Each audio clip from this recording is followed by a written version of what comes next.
Ketika ada masalah waktu itu di kantor, satu teman kantor aku ingin menjatuhkan, cuman tidak ada bukti yang sangat kuat. Jauh hari mereka udah sekongkol, dia ngajak semua teman-teman satu kantor sekongkol untuk secara tidak langsung ingin menjatuhkan aku lah gitu.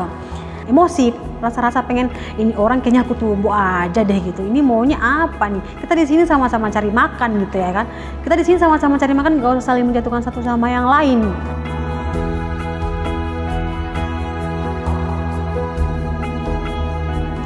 Hai, perkenalkan aku Ani. Saat ini kegiatan aku sedang bekerja di salah satu PT yang ada di Pekanbaru. Aku bergabung di iCare Promise. Terus aku pertama kali kenal iCare ini dari kedua orang tuaku yang tinggal di Langgam. Kebetulan ada mission trip dari FGF ke Pekanbaru ke Langgam. Jadi ketika di Langgam orang tua dapat informasi ternyata di Pekanbaru ada gereja IFGF, dikabarin aku ikut ke sini gitu. Dan puji Tuhan selama aku bergabung di iCare Promise banyak berkat yang aku terima, banyak pengenalan akan Tuhan yang semakin dalam. Dengan di iCare Promise juga kami sering membahas tentang firman Tuhan, berdiskusi tentang bagaimana kebaikan Tuhan setiap harinya. Sebelum aku kenal atau gabung di iCare Promise, banyak kekhawatiran yang aku alami setiap harinya. Banyak hal-hal yang bikin aku takut akan terjadi. Cuman ketika aku udah semakin kenal dengan Tuhan, semakin aku bertumbuh di sini, kekhawatiran itu nggak pernah terjadi lagi. Malah sekarang aku makin rileks menjalani hidup aku gitu. Dulu ketika aku belum mengenal Tuhan sama sekali, aku tuh tipe orang yang emosionalnya itu nggak terkontrol. Jadi ada suatu kejadian di mana ada suatu kejadian ketika aku kerja. Nah kalau misalnya aku nggak mengenal Tuhan, mungkin ketika terjadi itu aku akan marah gitu. Tapi ketika aku udah mengenal Tuhan, aku udah lebih tahu gimana maunya Tuhan. Ketika ada masalah waktu itu di kantor, satu teman kantor aku ingin menjatuhkan, cuman tidak ada bukti yang sangat kuat. Waktu itu teman aku ini ingin mengumpulkan semua teman-teman satu kantor untuk meeting, hanya masalah yang sedikit. Waktu itu ada miskomunikasi harga, jadi aku mungkin salah input harga, tapi itu cuma sedikit gitu. Tapi aku bertanggung jawab dengan apa yang terjadi. Karena teman aku ini mungkin punya rasa hati yang dendam sama aku atau dengki, aku juga nggak tahu. Jadi hal yang kecil itu diperbesar-besarkan dia. Nah aku awalnya nggak tahu nih kenapa kok bisa kayak gitu. Dan mereka nggak ada yang ngabarin. Ternyata sebelum jauh hari mereka udah sekongkol. Dia ngajak semua teman-teman satu kantor sekongkol untuk menjatuhkan aku atau untuk memintingkan ini supaya dudukin gitu, supaya jatuhnya secara tidak langsung ingin menjatuhkan aku lah gitu. Dan nggak tahu kenapa puji Tuhannya sales kami atau satu kantor dengan kami, tiba-tiba dia ngomong gitu, nih udah tahu kabar belum? Aku diam tuh, kenapa? Aku bilang gitu kan. Iya, ini si kawan ini ngajak meeting loh. Meeting kenapa, ada masalah apa? Masalah ini input harga salah gitu. Loh kenapa dibintingkan? Kenapa hal-hal yang seperti itu dibintingkan? Kenapa nggak mintingkan soal omset, soal penjualan? Kenapa hal kecil yang sangat tidak ada efeknya ke perusahaan kok malah didudukin gitu? Cuman teman aku ngomong, ya jangan bilang aku ya gitu. Malah dia nyuruh kami loh gitu, supaya kami ngumpul, supaya jatuhin kamu. Di situ aku betul-betul marah.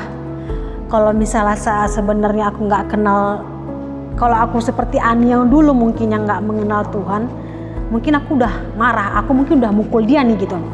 Jadi aku naik ke lantai 2, aku udah tahu nih ternyata mereka udah sekongkol nih. Wah ternyata nggak betul nih, mereka udah sekongkol mau nyatuin aku nih gitu.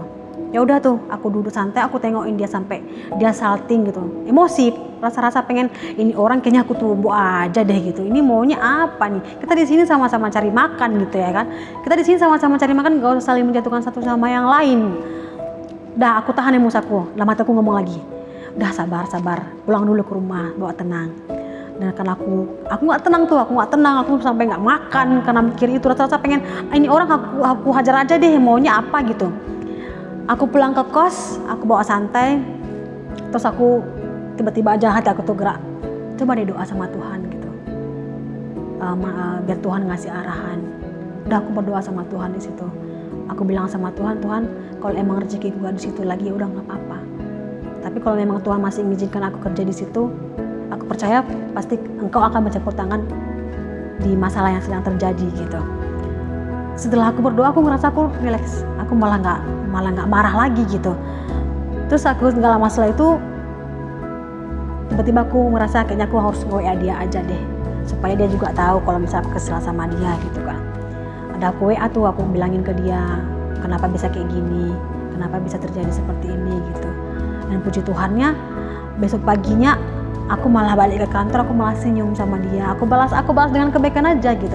Aku senyum sama dia, terus dia juga senyum sama aku. Aku mikir, oh Tuhan ternyata begini ya gitu caranya.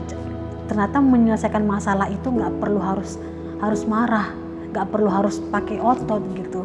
Bisa kita selesaiin dengan baik-baik, nggak perlu harus emosi. Di situ aku sih ngerasa bener ya, Tuhan bekerja di masalah ini. Dia bisa ngontrol aku, bisa ngontrol emosi aku. Dan puji Tuhan, aku sangat-sangat bersyukur sama Tuhan. Lebih bersyukur karena dengan aku mengenal dia, semua yang aku lakuin itu bisa mikir gitu. Kalau aku seperti ini, apa dampaknya ke aku?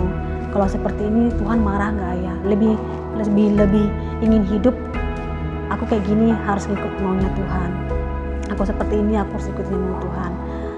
Dan dulu aku juga sebelum mengenal Tuhan, aku mengenal Tuhan tapi nggak intim dengan Tuhan, nggak mau dengarkan maunya Tuhan, nggak mau apa yang Tuhan mau gitu.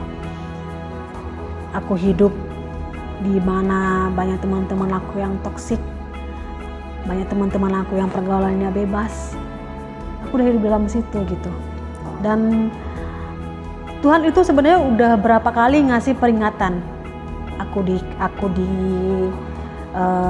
jatuhin sama teman-teman aku, malah teman-teman aku sekongkol jatuhin aku. Sebenarnya kalau misalnya pada saat itu aku ketemu dengan komunitas yang benar, mungkin aku cepat keluar dari situ. Tapi karena aku nggak ketemu dengan komunitas yang mengenal Tuhan, aku malah terus-terusan ikut ke dalam dunia itu gitu.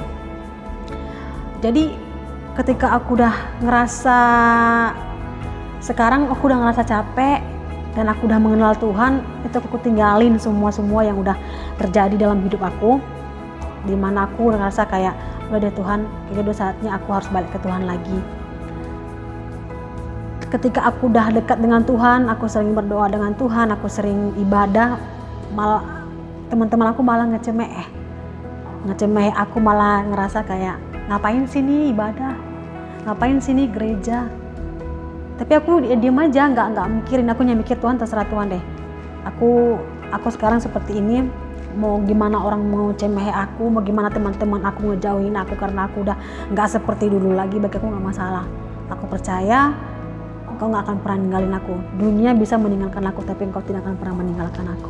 Nah, bagi Bapak Ibu atau teman-teman yang belum bergabung di iCare, mari bergabung di iCare, karena dalam iCare kita bisa sama-sama bertumbuh dalam Tuhan dan sama-sama bisa hidup bagaimana maunya Tuhan.